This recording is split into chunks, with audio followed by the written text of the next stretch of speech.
Welcome to this Metricome Explainer. Today, we're busting a huge workplace myth. Safety is just handing out hard hats. Seriously, personal protective equipment is actually your very last line of defense. Let's look at why. Because if you're relying on gear, the danger, like toxic fumes or flying sparks, is literally already right there.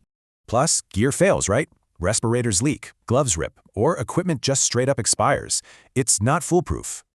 So, what's the fix? The hierarchy of controls. It's 5 levels moving from the strongest down to weakest. Step 1 is elimination. This is the ultimate fix. You just completely remove the hazard. Zero exposure left. Step 2, substitution.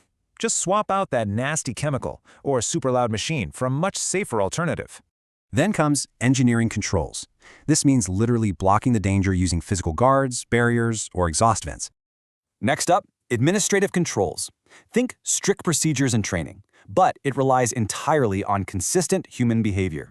At the absolute bottom sits PPE. Sure, it's essential, but only for managing whatever residual risk is left over. Think about it. Just handing out gloves and goggles, you're relying entirely on the weakest possible control method. A real strategy uses substitution and engineering first. You only provide PPE if it's still needed afterward. Let's look at construction dust.